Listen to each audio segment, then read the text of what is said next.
Um, Now we move to the penultimate session, which is called Conceptualizing African Voices on the Global Stage, Pathways for the Future. This session is an interesting session. It's actually the final one. Job Alan Wefwafwa, postdoctoral fellow at University of Witwatersrand, is moderating this session. I think without even going ahead to touch on the possibilities that are going to come out of here, let me just invite Dr. Wefwafwa to come and introduce the speakers, and let's launch into it. I think in the course of which you'll see why it is an important session. Not that it's more important than the others. All animals are equal, anyway. Thank you. I understand we are very tired. I thought Bob will think about having a minute of stretching. Okay. Thank you. So, welcome, colleagues. I will call the panelists on stage. I've seen Prof. Welcome, Professor Ogangu. Oh. Yeah, Prof. Bonyo, I can see you. Prof. Nyabuga, you just walked in, I see you, welcome. Amandine has been around. Thought she belongs here. Okay, you sit here, guys. Jacinta, I see you. It's interesting that two of these guys taught me at some level, and I'm their boss now. If they gave me low grades, I'm gonna ask them tough questions, and that's fine.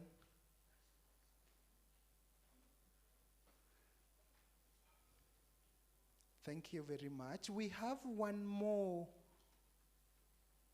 Dr. Philip Santos will be joining us online. And so in the interest of time, I think I will give our speakers 3 to 5 minutes, and each will speak, introduce themselves, and then speak on about the topic that we have, Conceptualizing African Voices on Global Stage, Pathway for the Future. Actually, when we were coming up with these, I thought I just reflected about one African president's figurative language. President Museveni, while launching a helicopter partnership farm with Russia, I think they want to have a helicopter repair in Uganda in partnership with Russia. And he was saying that in 1498, that's when the first white person appeared on the African coast. And the African kings and the chiefs and everyone else was told about it, but they were busy with their own issues they ignored. 360 years later, in 1858, another white person came, this time up to Uganda, to their kingdom. And before they noticed, the king was overthrown and everything changed. And they sat back and 300 years ago, they did nothing. And that could be something I thought about, like Museveni was actually saying, people are going to the space. None of the African is even thinking about leaving their villages. And so, as we talk about these communication issues, welcome, Amandine. As we talk about these issues, I wonder, does even Africa have the structures to project their global voice? So in the 3 to 5 minutes, I would invite the panelists to just introduce yourself and then speak to it. Kindly, in case you say something within the 3 minutes that I think I should question you, allow me to do it in the interest of time so that we get the best within the shortest time. Thank you. Can I start with Prof. Nyabuga? Just introducing yourself and your remarks about this in the next 3 to 5 minutes. Sorry. Good afternoon, everyone. My name is George Nyabuga from the Aga Khan University. And it's a pleasure to be here and, of course, talk about this important topic and, of course, participate in the conversations regarding the African voices and especially try and hopefully, at the end of this, inform how we want to participate in global conversations. And as I start, let me, perhaps reflect on what has been going on in the recent past, and start with, President Ruto's words when he was being sworn in, I think, as the president of Kenya. And he said that, we perhaps not being sworn, but at some meeting, an African meeting, that oftentimes Africans, heads of states and heads of government, summoned to attend conferences in other places. And since he came to power, I think we've seen, EU-Africa Summit, where he was apparently summoned to attend that summit and speak about what was going on in Africa. And I think we've seen the Chinese summit, again, where African heads of state and government have been summoned to go and talk about various issues, including, of course, development. And American summit, Russia-Africa summit, and the various other, whatever Africa summit. And the reason why I, of course, raise these issues is the fact that we've been unable to resist not only the urge to attend those summits, but go there with a common agenda and advance that agenda, and of course ensure that the voices of our leaders and the voices of Africans are heard loud and clear, particularly with regard to development and, of course, other issues that we face as a continent. Unfortunately, and I think maybe it's going back, and President Ruto was being interviewed once and asked why is it that he's refused to attend those summits or those convenings, given what he said. And I think his response was that it was important to attend this because those were important forums for discussion of relationships between other countries and, of course, Africa. And the question then that arises is, how can we make our voices heard if we are being summoned to these summits without a common agenda?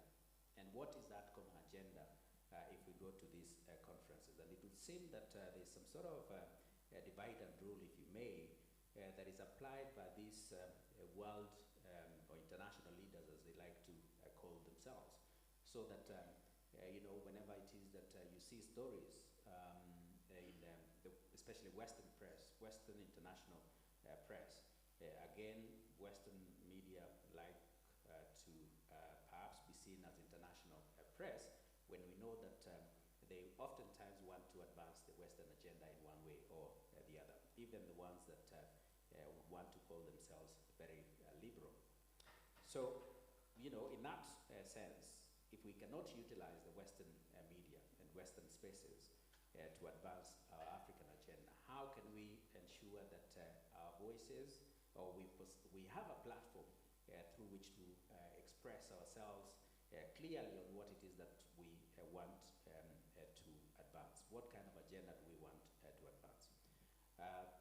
So other than perhaps having a platform through which we can express ourselves, it is that we must develop some sort of agenda to ensure that there's some sort of equality or equity in this international space, so that we're not being summoned to attend those conferences without the ability to resist the urge to go to those places. So this common agenda, of course, will be based on various issues, development issues, but also the ability to speak perhaps, as scholars, to research of those issues and contribute to the conversations at that global level. I think it's only through that that we can start to have a voice in these international spaces. But also, perhaps as Africans, to try and have some sort of unity of purpose derived from that common agenda that I talked about. But at the moment, it would seem that we're being treated as a country and there is no acknowledgement that Africa is not a country and is a continent with various issues that are born out of what different nations experience. And I think if we develop that common agenda in one way or the other, I think that will enhance the kind of voices that we want to have in this international forum. Perfect. Amadine, so okay, you just before us, a second before you speak, we have Gerard online. Gerard, we recognize you, we'll get to you. Gerard is a member of this panel. I just forgot to introduce him. Sorry about that. Okay, go Amadine. Thank you. So as we have to introduce ourselves, so my name is Amandine Nyongenon and I'm working as a senior fellow and head of the geopolitics program at the Africa Policy Research Institute based in Berlin. Thank you again for the invitation. This intervention will be like a wrap-up because I have to say a word about African voice, but a lot has been said yesterday and this morning. So what I would like to do, and also because this is the last session, I would like to provide maybe recommendation and also maybe wrap up some of the ideas I heard yesterday and this morning. First, I would like to use my experience at APRI for drawing the lessons learned. Because I think that APRI is in a very unique position. We are an African think tank based in Europe. I think that at this stage there is no other research, think and do tank doing these kind of things. And what we aim to do, and actually APRI was created 3 years ago, so we still have room for maneuver to provide innovative and interesting and new solution. And what we want to do is to amplify the African voice, to create some kind of platform for amplifying this voice, the African perspective. And my role is to do it in the context of this very evolving and complex geopolitical context. And my reflection was, when I have to explain to the people what I'm doing, I have to say, I have to bring the African voice in Europe. And then I start thinking, and I ask my boss and saying, do we really think about what this means? Because we need to be consistent. If we want to use this as a buzzword to show that we have an added value in the current landscape in Europe or in Africa, we need to think about what this means. So what I would like to do here with you is to share some of the questions I asked myself about what this means for APRI or for a think tank to bring African voice, especially in Europe. So the first question the key question was for me, what facilitates or constrains African voice in this evolving geopolitical landscape, and especially when you are a think tank. So I won't go back, I will not go back to all the definition of African voice, a lot has been said already, but the question I'm asked myself is that, are there some voices more legitimate than others? Because we need to distinguish, or at least we can ask the question, is there authentic African voice? Usually we say that who's from the continent or from the diaspora, and should we distinguish this one from external voices that claim to speak for Africa? And I was asking this question because sometimes the foreign perspective can offer valuable insights, but they should not replace the African voices. And I think that's also important because we have very good experts, and my background is peace and security, and in the Sahel, for instance, we have very good French experts working on the Sahel, but their voice should not replace the African voice when we talk about the Sahel issue, the local issue. Because in this case, this diminished the authenticity of the voice, of the African voice. The second challenge, I think, and I'm also asked myself the question, is balancing between unity and diversity. And we also talk about this, especially this morning. And because we have Africa's many countries, region, which have unique histories and realities. So we need to take this into consideration.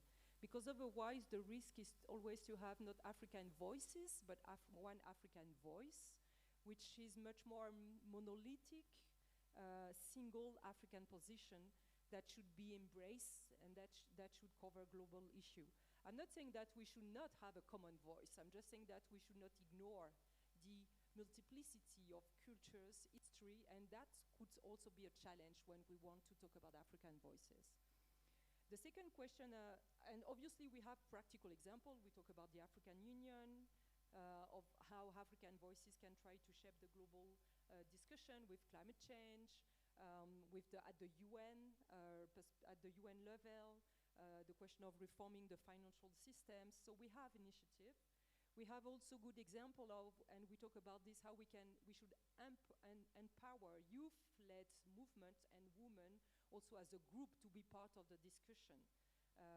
And empowering these groups means also creating opportunity for leadership and entrepreneurship, and ensuring that they have this platform for bringing their voice to be better heard. And the things I also wanted to do is maybe to make a slightly distinction of how we should connect African voice and African agency. And the way we like to unpack this is that while African agency focuses on action and influence mechanism, African voices is broader. It encompasses narrative, aspiration, and expression from the continent. And together, we need both. They represent Africa's drive for empowerment, representation, and meaningful participation in global affairs. Because I think that's also important as an academic to distinguish what is African voice, what is African narrative, where is some maybe key features, or what are the difference. And I will finish with that on other things. The question is, where do this is the other question I'm asking myself, where do these voices emerge? And this is some kind of wrap-up of what we heard during the last 2 days. African voice come from a variety of sources: government, business, civil society, student movement, diaspora community, even religious institution. We didn't talk so much about it. And we know that all these actors actually are shaping the narratives around Africa's development and its role at on the world stage. And of course, this perspective can be conveyed through media, academic research, social media discussion, policy analysts like think tank. So and I will stop there. It's going to be my last takeaway, and I will see maybe concretely what can APRI, or more broadly the think tank, do to elevate African voices. I will just provide 4 recommendations. The first one is we should address knowledge inequities. Amadine, just a moment. Yes. You've mentioned something before you go on. Yes. It's about African voices and whether the Western people can be the proponents of the African people. People who have studied media here know about this guy called Wilbur Schramm. He was the accepted prophet of modernization theory in Africa. Modernization failed.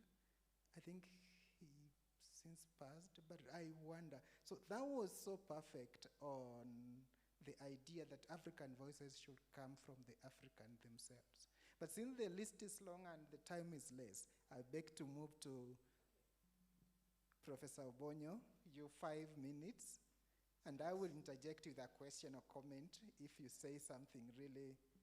My 5 minutes starts now. Sure. I'm Levi Obonyo, I'm the School of Communication at Daystar University. Do Africans have voices? I think the answer is yes. What don't Africans have? It's the platform on which to magnify that voice.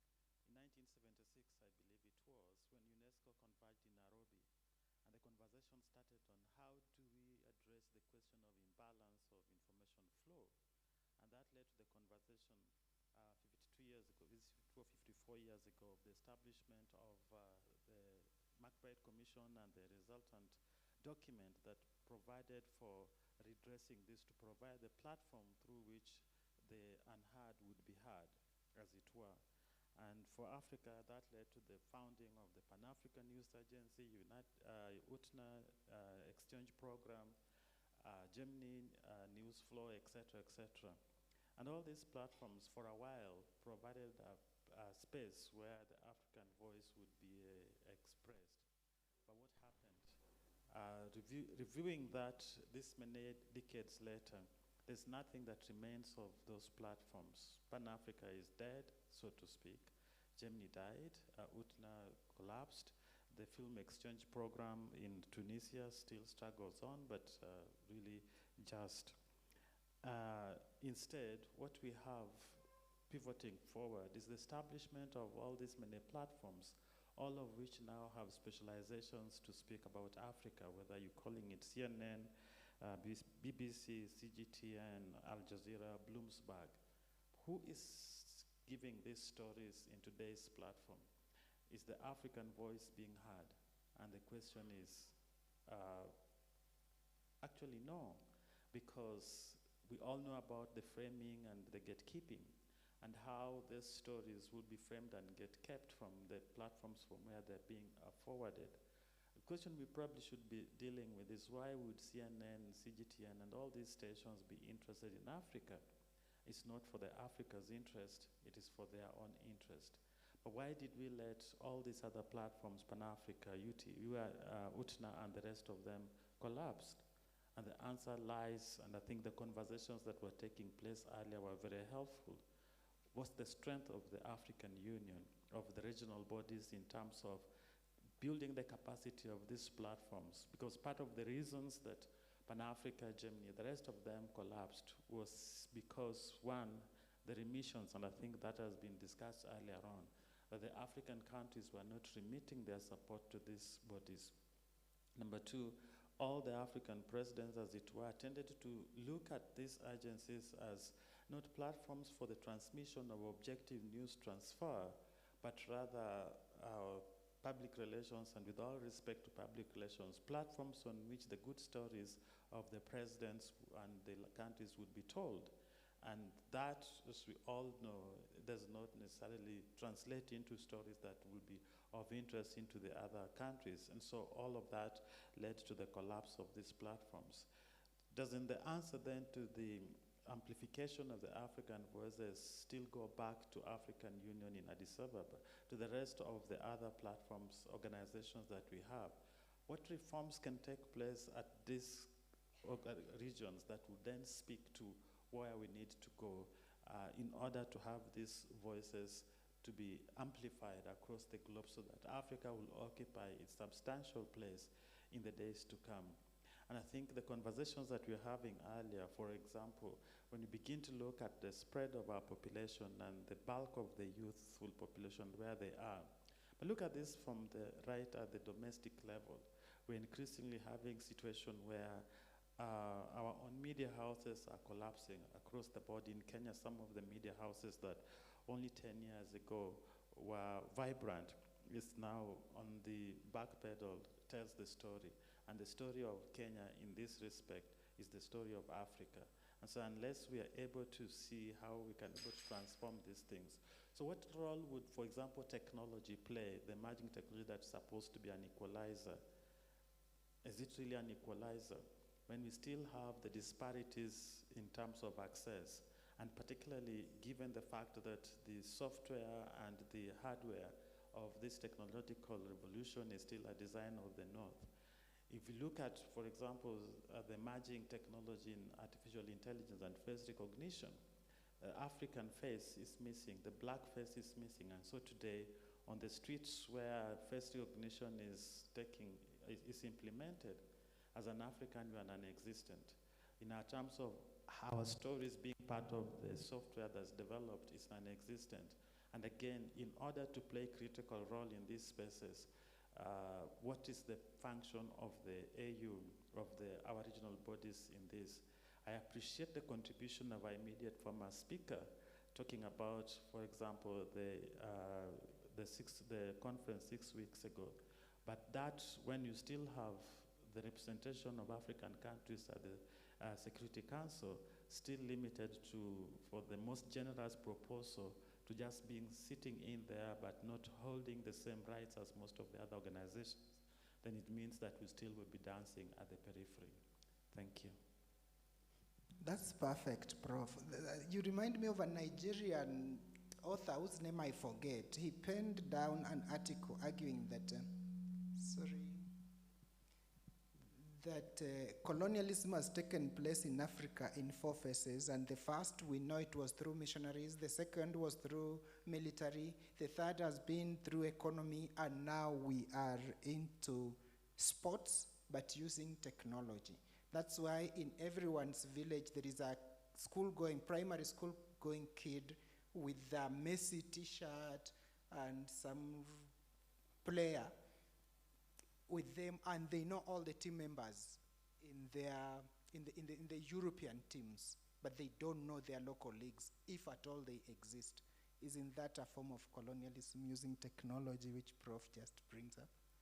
Maybe. We will come to the question session. So, Prof. Ugangu, you 5 minutes. Thank you. Thank you, Chair. My name is Wilson Ugangu.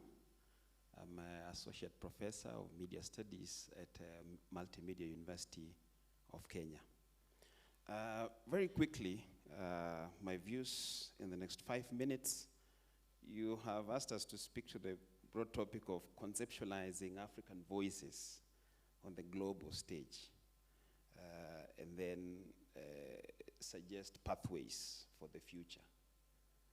I look at this topic in the context of many things, and I think that those things have actually been addressed in most of the presentations that have been made here since morning. I particularly remember one thing that was mentioned, I think, by the diplomat, the ambassador who spoke earlier, and the diplomat said, Africa must talk, Africa must collaborate, it must build partnerships. I think that is part and parcel of the process of projecting, finding, and placing the African voice on the global stage. But then again, Professor Kadiagala had also mentioned earlier, perhaps in passing, that the world is not really thinking about Africa. Yet, the issues that face Africa are many. So this is why we need to be thinking about and, you know, imagining or creating an idea about where and how to project the African voice on the global stage. My intervention will start from the point of view of policy. I think that if we have to get a good idea about really placing the African voice in the global context, we have to think about policy. Policy especially, so right from the national level. Okay?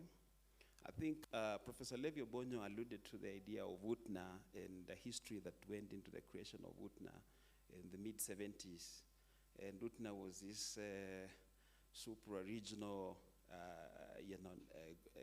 organization under the aegis of the Organization of African Unity at that particular point in time. But UTNA was superimposed on very weak national policy systems. And that is why UTNA actually didn't go far. So we have an opportunity right now to begin by creating very robust national communications policy frameworks that help to really proactively project Africa. I look at, for instance, some of the initiatives that are happening here in Kenya as an illustrative example. We have this initiative that has been started by the government several years back, the Konza Technopolis initiative.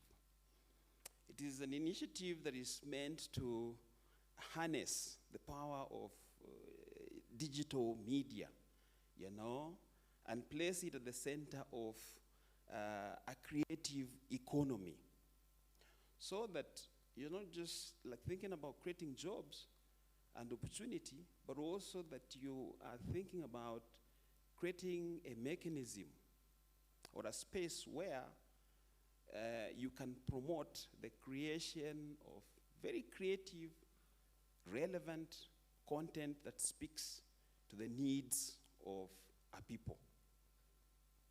And here, implied is a question of framing, which I think also Professor Obonyo spoke about. You know, as you think about now creating that African content that is relevant, the question of framing comes into mind. How is that content reflecting the African reality? How is that content speaking to the needs of our people? And then following up on that is the question of mechanisms for what? For distributing and making that content available to a much broader audience, okay? So all those things must be built into some kind of policy framework that looks at the future. So for me, I see the salvation of Africa as lying in that very deliberate process of thinking and harnessing the power of digital technology and bringing it at the center of what we are doing. Bring youth into the center of the creative process. There are many young people. If you go downtown Nairobi on Sundays, you find many, many young people, especially in the afternoons, shooting videos all over the place because they're excited about putting these things on TikTok and having a presence, elsewhere. Fine, but that this process can help to structure those energies in a very creative and productive process that is beneficial not just to the youth themselves, but also to the country and the continent of Africa. The other question to look at is the question of access, which is, again, a policy-related question. So as we think about bringing all these voices into the center, we also have to ensure that through deliberate policies, that the people who need access to information flows have that access. But more importantly also, that they also have access to the technologies, the relevant technologies that will help them to access that particular information. I think this is always a weakness in terms of how resources are allocated across the board, so that you find a lot of the political players and the elites within society shaping that particular debate, and in the process coming up with lopsided frameworks for allocating resources. So resources must be allocated in such a way that they go directly into funding and ensuring that all sections of society, especially so the marginalized groups, have access in terms of the technologies and in terms of presence to participate in information flows. Prof, Yes. before you go on, Yes. you talking about investing in technology. Yes. You will answer me this, but I would wish to know if there is any African country that can afford satellite dishes or any other that will enable us to get to a global stage with that. I want you to hold that, think about that as I move to Jacinta. Okay. All right. Thank you. Okay, thank you. My name is Jacinta Maweo. I'm from the University of Nairobi. I want to begin this conversation by reflecting on, by posing some existential questions that I think that we need to reflect on. And I'm sorry that I just came in, so if some of these questions have been already posed and reflected on, then I apologize. But then I'm thinking that for us to reconceptualize African voices on the global stage, the first question that we need to ask, and which I had one of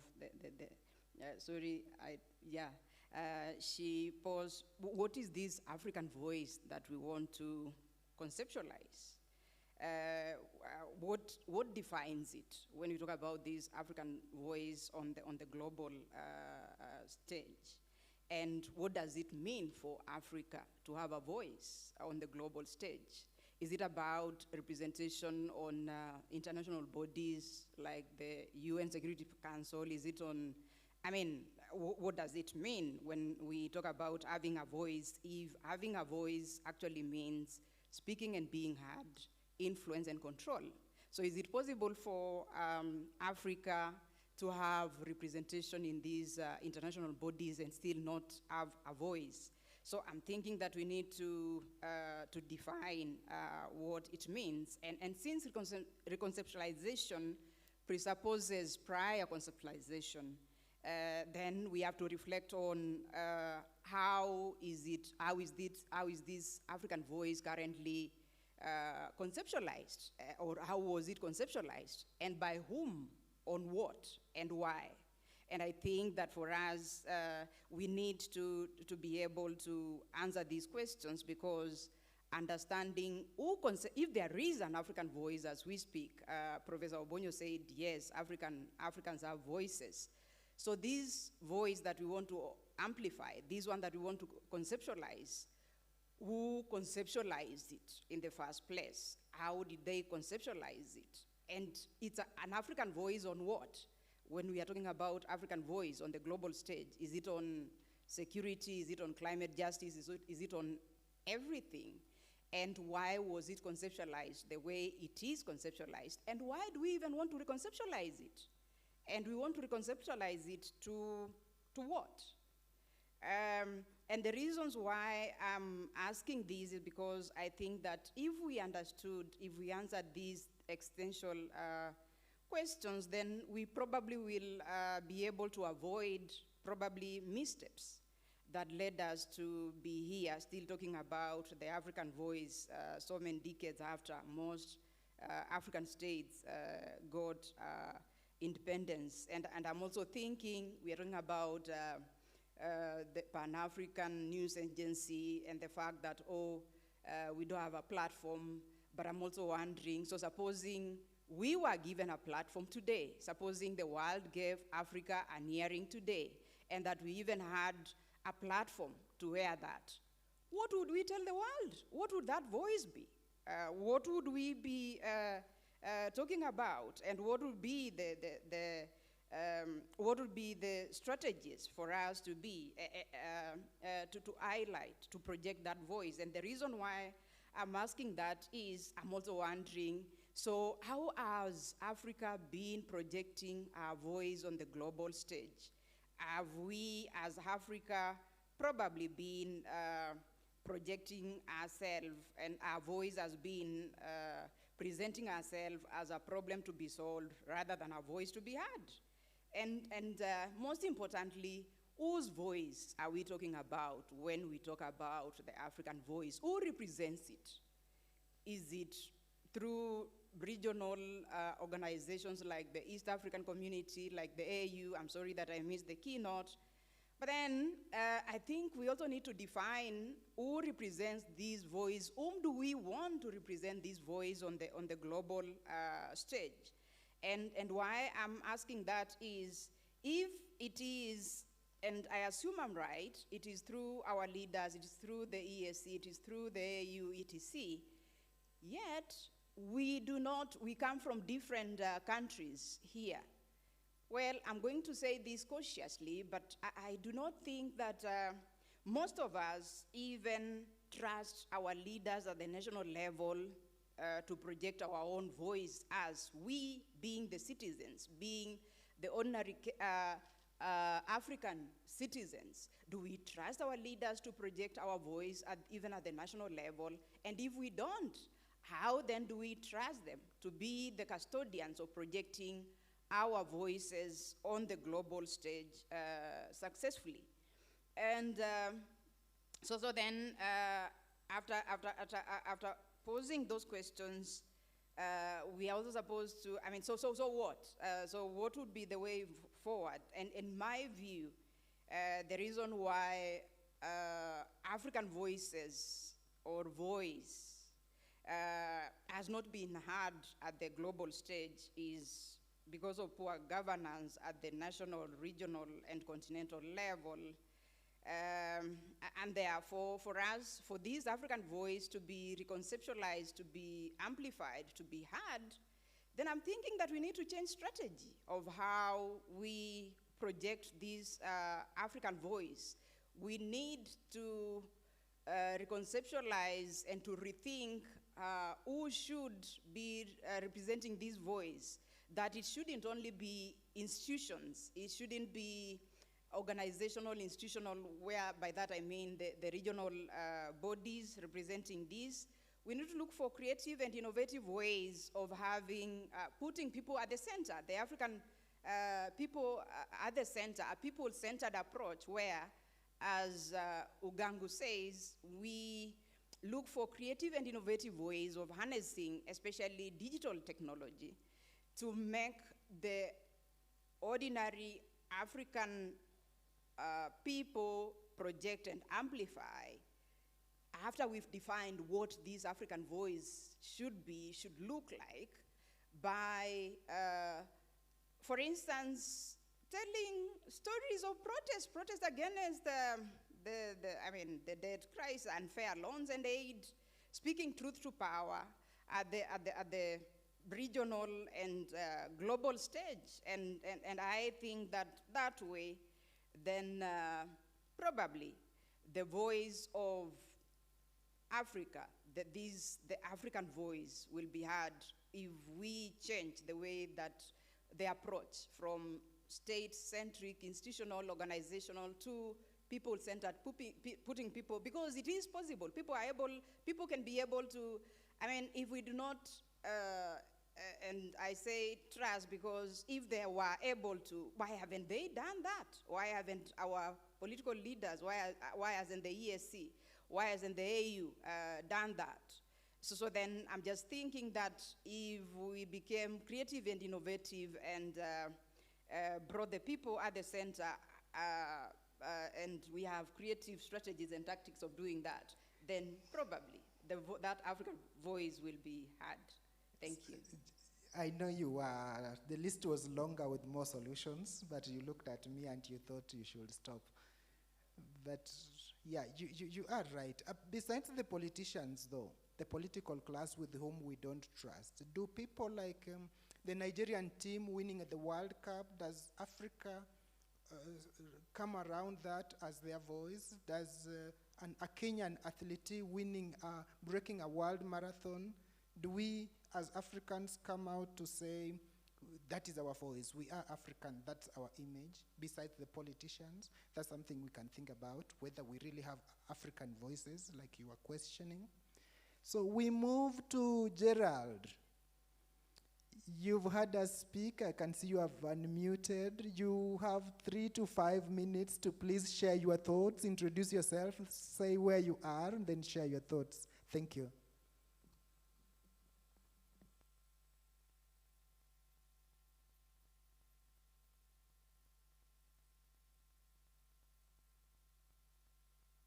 Yes, we hear you, Gerald. Okay, thank you very much.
You're welcome. You're welcome. So, Bob, you do allow for one question?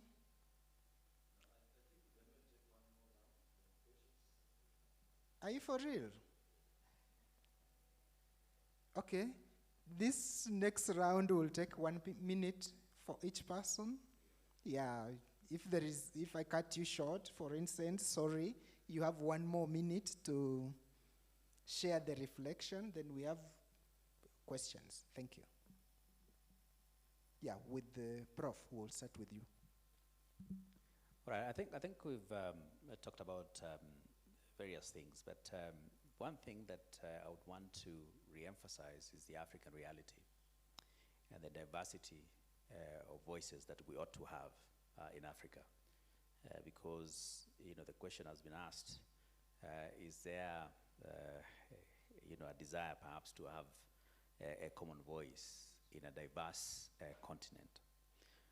Given the kind of realities that we see in different places, a multiplicity of voices, I think, would be critical to the advancement of various issues that concern people across the different geographies or across the different countries that we have in Africa.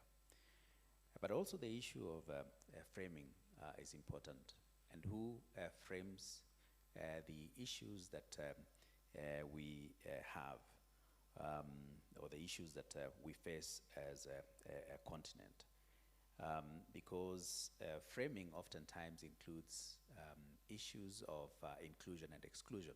So what issues should we include, particularly in the kind of conversations that we want to have with the rest of the world, where there are inequalities as a result of information flows, for instance. So the African story, for instance, that seemed to interest the rest of the world is that of poverty, tragedy, and the various, underdevelopment, for example, that we see across the continent, regardless of the fact that, in terms of natural resources, Africa is one of the richest regions. And I suppose the question of whether the rest of the world is interested in Africa is, we can answer that by looking at what I started by saying, which is the convenings by different actors around the world, and especially, Europe, the US, or Americas, and the Chinese. And this is based, of course, on exploitation, and exploitation of our natural resources, and even, the human capital that we have in the continent. I think it's said that Africa has the youngest population, and consequently, sometimes the courting of this young population, and it seems that it's a fairly, a population that is willing to work, a population that is willing to develop the rest of the world, but there are no opportunities in Africa, mainly because our leaders are underdeveloping us. And the rest, the Chinese, maybe the Americans and the Europeans, want to underdevelop us because they want to exploit us. And consequently, they're exploiting these platforms, for example, to advance the notion that, we cannot promote autarky in the era of globalization. So we may not be self-sufficient, and we cannot be self-sufficient, but nonetheless, I think if we cooperate across Africa and develop that common strategy, I think we can amplify the kind of African voices that we want to have on a global stage. But of course, we must appreciate the diversity that we have across the continent. Thank you. Very briefly, this gave me the opportunity to share the recommendation I had. The first is to address the knowledge inequities. I think as a think tank, it's particularly important to prioritize the local knowledge and to be centered on the African researcher. It seems obvious when we say that, but I think this is also part of the things we should do. Also to promote authentic research, because we need to balance our research with lived experience. I think this is good to be in touch with people in our network, but we need to be in touch with the citizens, with the society, to be connected. The third one I already say a word about it is to acknowledge the diversity of African voices and to see what this means when we especially have to provide recommendation to which and to whom this recommendation should be addressed. The last one, and being here as a good example, is to facilitate collective dialogue. We need more platform, more opportunity to discuss. The last thing I would like to say is also that, and you know, as academics, we used to have an open question at the end, so I'm going to bring this one on the table now. We need also to question the condition and modalities to make sure that the voice are heard, respected, and integrated on the global stage. I'm saying that because we have concrete example. We should not replace the digital area by, we should not replace the physical, the fact that people should be present in the room by digital area. I'm saying that because very concretely, the fact that when we organize a conference in Europe and we want to bring African voice and people cannot have their visa is also a question that we should raise, because what is the condition and modality to tell your story? We know that in the diplomatic world, you have to be in the room because there is confidentiality, because if you want to influence, if you want to lobby, you need to be in the room. We should acknowledge that it's the same for the African voice. The best way for the African voice to be here is for them to be present in the debate when they are organized at the global stage. And I will end here. Thank you. Thank you so much. Let me pick right on the conversation that you've just provided. And some of the challenges that have led us to where we are, of course, we know the colonialism, systematic marginalization, the limited access that as Africans we have within Africa, but today, even participation in platforms as you speak, lining up for the visa, your black face is already an identifier that speaks of where you belong. Stereotyping that is present that needs to be faced, and of course lack of funding that attend to some of these things. But I think thinking broadly again in terms of where we should travel will be the question of how can we foster transnational solidarity among Africans. As we speak today as a scholar, I'm completely locked out of parts of Africa, Francophone, Lusophone, the Arab scholarship, because I'm limited to English and Kiswahili. And so how do we widen this boundary? How can we reimagine the global media landscape so that it begins to not just provide for the dominant voices to be heard, but for our voices also to be heard? Only recently, Swahili was recognized at the UN as an important language. But how can we ride on this so that we can be able to exploit our own languages to be able to communicate, which then will speak of our own philosophies and our own thoughts? The digital device that we still have in the continent, much as we speak about, what is going on and the innovations that are taking place, but the reality is that whether it is through limitation of access to this technology, power across the continent that will power some of these gadgets, the cost, etc., still ensure that part of our population is not being accessed. What is the diaspora, the African diaspora doing, and to what extent can we exploit the African diaspora as those who arrived first to be able to articulate and speak of what is going on? The space of indigenous knowledge, and our Nigerian scholars had led the pack on this platform of beginning to exploit and question the role of development of African means of communication. But I think that part of scholarship has not gone on, and so the drums and all these things that are typically African, in Kenya we have had this once off and once off conversation around national dress, but how would this looking at traditional language help us to be able to speak to this and being able to inject African voice in international institutions where they are? To what extent are we able to be part of the conversation that is taking place at that space? Let me just conclude. I think there are quite a few things that I would want to mention, but let me just conclude some of the things that we need to be, I think that we provide a way forward in developing pathways for the future. Can we be able to foster inclusive dialogues that will be able to engage not just one stream of the flow, but across the board?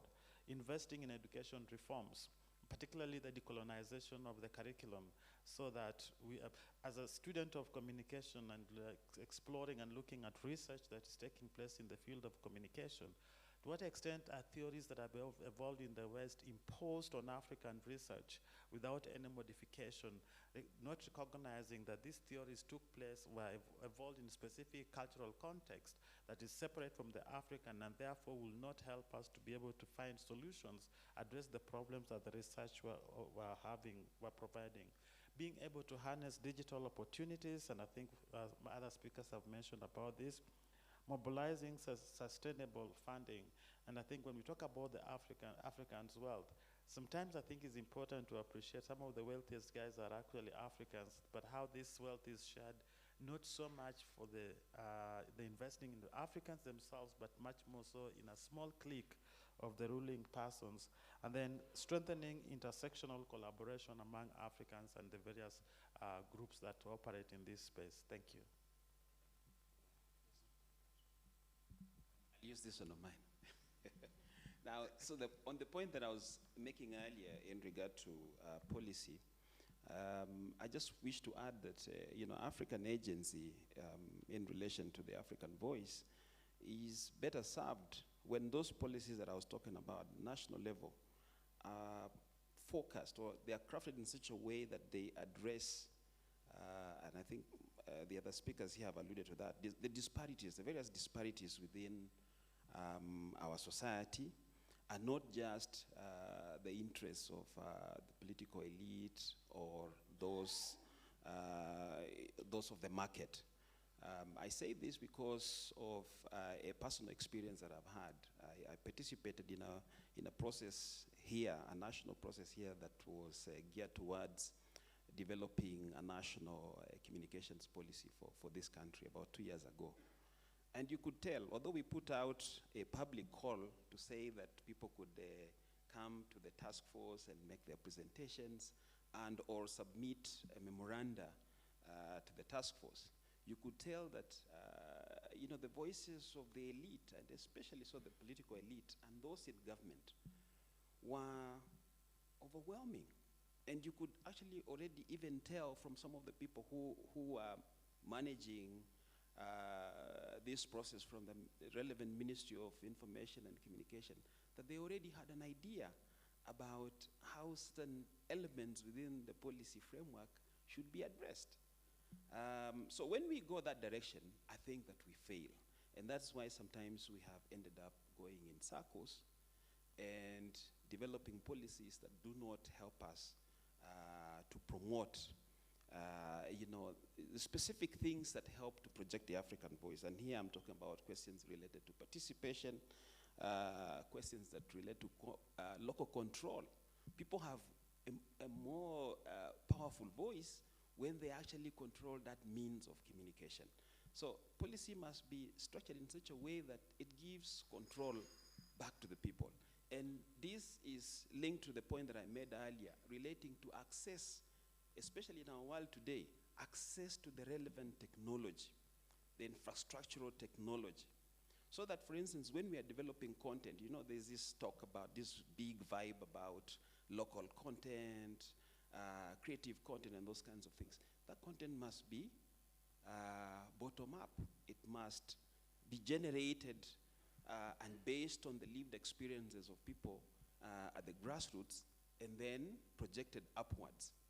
And they can only be able to do that when those people are actually empowered in terms of the level of access, the degree of access that they have to the relevant technologies. And I'm talking about even just basic things like Wi-Fi, these young people who are doing TikTok and those kinds of things, the level to which they have access to even Wi-Fi, internet, and those kinds of things.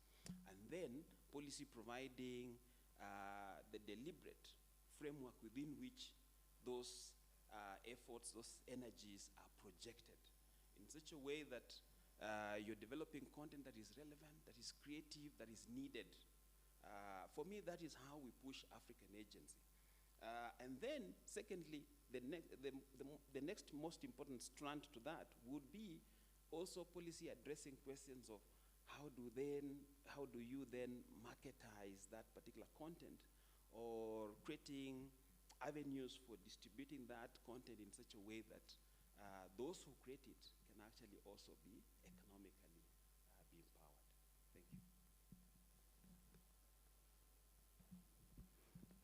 Thank you. Thank you. The last thing that I would want to add on the way forward, if the African voice is to be heard on the global stage, I think issues of epistemic injustice and coloniality of knowledge production and flow have to be addressed, because I do not think that there is any way that the African voice would be heard on the global stage when Africa is still at the level of consumers, rather than producers of knowledge that makes a difference on the global stage. So I think that we also need to engage on those issues of how epistemic injustice and coloniality of knowledge production and flow have been an obstacle to the realization of the African voice being heard on the global stage. And this has to do with issues of, and my colleagues have alluded to that, issues of African philosophies, worldviews, and wisdom. If they are not appreciated, if they are not recognized, because we realize that even at the local level, even at the national level, issues, for instance, to do with climate change. If we are talking about epistemic injustice in terms of, or justice in terms of climate change, adaptation strategies, then we realize that as much as it is in wording recognized, but then in policy, is it incorporated? Even if it is, not as much as it should for there to be a difference. So I think that is an important thing, that African wisdom, knowledge, philosophies have to be recognized and respected on the global stage, that Africa is an equal partner in the production of knowledge, including, if you're talking about digital, Ugangu talked about content creation. Who creates that content? To what extent would we see African voices reflected in those, in that content? Yeah, thank you. Thank you, ladies and gentlemen. Before Bob speaks, I want to make my own decision. We see that the African voice is imbalanced against the Western in terms of structure, in terms of policies, in terms of resource allocation, and all that.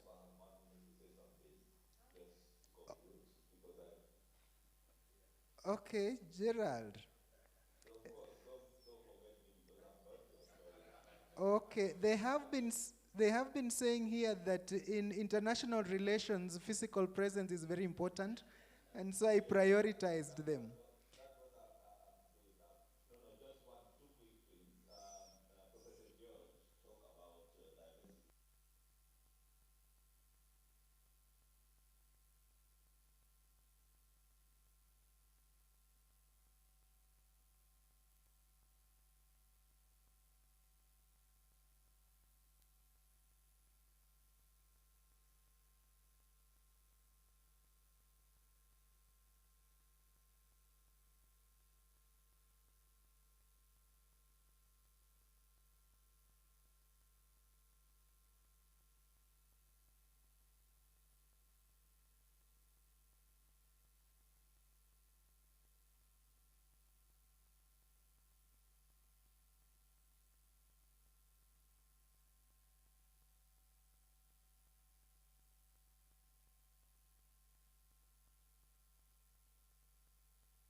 Okay, ladies and gentlemen, thank you, Gerald.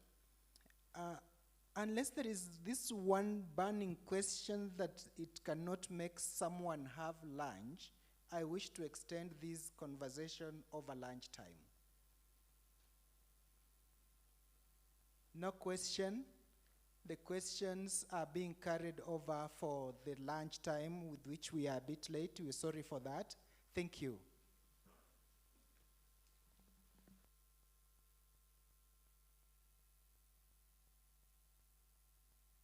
I think colleagues will go together as, just relax when I make this statement.